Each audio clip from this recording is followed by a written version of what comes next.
You know, the drum set is an American instrument. It's an American invention. And so it kind of makes sense that you would put a drum set together as an instrument with all the drums coming together. But yet other companies will make a whole bunch of one size, another size, another size, and kind of pick them off the shelf and then ship them as 5 different separate parts that you put together as a complete drum set. True. But True. Go back and let's talk about how we got the idea of putting a drum set through production as one instrument, and what happens first. Timbre matching, basically. You're the genius of what you've done for changing the entire world of manufacturing. Well, thank you. And there was a necessity there because I heard time and time again, it's a great drum kit, but that one doesn't act like the others. And I used to listen to that and go, that complaint.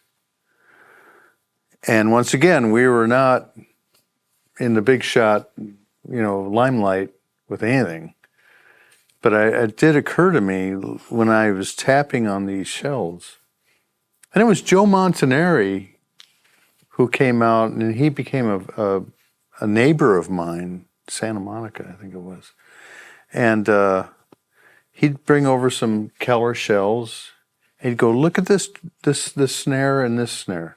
Same, everything's the same. Plies are all the same. Ding, ding, ding. And then the next one was dung, dung, dung. He says, you're not going to tune those two the same. And a light went on in my head about the entire drum kit. And that's when it became necessary for me to create a custom shop of, I guess that's what we can call it, of timbre matched drums. And I would tap all those shells. I mean, I've got a loft up there. I had one in our old place. Remember that? Yeah. It seems like I've been in lofts a long time. Anyway, so I'd go up there and I would spend almost the whole day timbre matching for the crew. And they were instructed to keep them together because that's a family. That's a drum set, not just components of a drum. So that's where timbre matching was born. And it was interesting at the same time, if I can go on, that whenever I would, because we were, Dick Steinberg helped us with Keller back in the day, because we didn't have the machinery to make shells. And sometimes one would come with like an incidental curly maple on the outside, because they're just making shells. And every curly maple drum shell had a low timbre.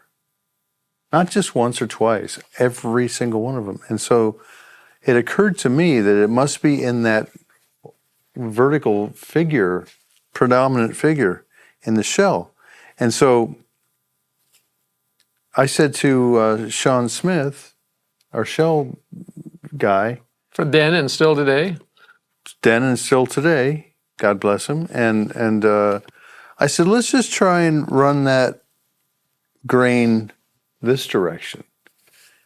And lo and behold, boy, did that just open all these doors, because not only did it get kind of low, it got rich, it got beautiful, it got so many new flavors. As soon as you came in and said you'd been experimenting with it, it answered, and what it did, answered a question in my mind, again, a problem I didn't know I had growing up, but myself and my friends, the standard size would be a 12, 13, 14, or 12, 13, 16, or 14 and 16. But you'd always have them like 1 inch apart, a 12, 13, a 13, and a 14. And I'd get my 12 sounding good. I would get the 14 sounding good. The 13 would just not have a pitch bend. And I would just, I would think I'm the worst tuner in the world, because every 5 or 6 kit that you would play on of somebody else's, theirs would sound fine. How come his sounds fine? I just can't get mine to tune up right.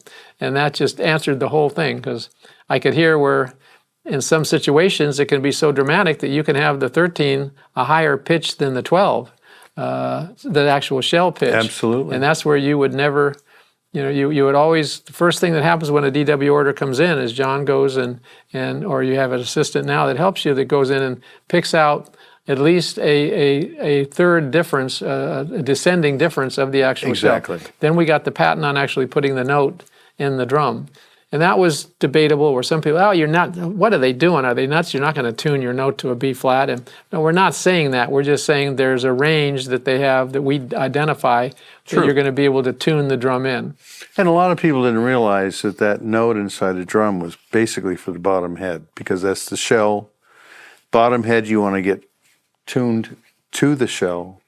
And the batter head, like you're saying, take it up, take it down, but if you've got the shell and the bottom head working, your icing on the cake is the batter head.